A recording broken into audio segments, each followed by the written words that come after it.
आज आपण बघणार आहोत अशा महिलेची कहाणी जिने जिद्दीने ब्रेस्ट कॅन्सरचे निदान झाल्यानंतर व्यवस्थित पद्धतीने उपचार घेऊन कॅन्सरवर मात तर केलीच, पण स्वतःचे शिक्षण पूर्ण करून PhD प्राप्त केली। तिच्यावर उपचार केलेत पुण्यातील सुप्रसिद्ध cancer surgeon doctor Mahesh Pawar यांनी। तर मित्रांनो, स्तनांच्या गाठींकडे दुर्लक्ष न करता लवकरात लवकर योग्य पद्धतीने उपचार घेतल्याने स्तनांचा कॅन्सर हा पूर्णपणे बरा होऊ शकतो। नमस्कार, मी विद्या बांगर। मला आज 6 वर्ष माझे पूर्ण होत आहेत कॅन्सरला। पण 6 वर्षापूर्वीची माझी अशी परिस्थिती होती की सुरुवातीला मला अशी ब्रेस्टमध्ये म्हणजे गाठ आली होती, म्हणजे अशी छोटीशी होती त्यावेळेला। आणि आम्ही त्यावेळेला गायनिकला दाखवलं की गाठ कशाची बाबा, तर त्यावेळेला आम्हाला ती दुधाची गाठ म्हणून सांगितलं गेलं।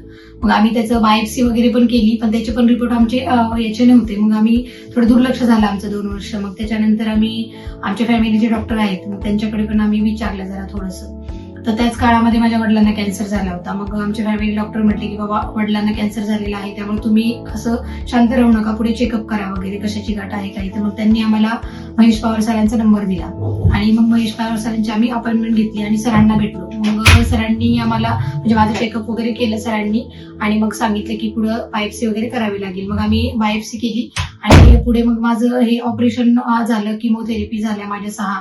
पण सरांनी जर त्यावेळेला आम्हाला सांगितलं नसतं महेश पवार सरांनी, तर कदाचित आज मी जे बोलते कदाचित नसते पण, कारण माझी परिस्थिती पण इतकी डाऊन होती त्यावेळेला। म्हणजे सरांनी आणि त्यांची विशेष म्हणजे त्यांची ट्रीटमेंट इतकी छान होती ना, मला कधी वाटलंच नाही असं वाटलं मी घरामध्ये बसूनच ट्रीटमेंट घेते। त्यांचा स्टाफ आहे, खूप सुंदर वाटलं। त्यातल्या त्यात मी एकटी येऊन किमोथेरपी करून जायची, म्हणजे माझे मिस्टर पण बाहेर असायचे, मुलगी लहान होती, घरी असं करायला कोणी नव्हतं। पण मला कधी असं वाटलं नाही की मी कॅन्सरची ट्रीटमेंट घेते।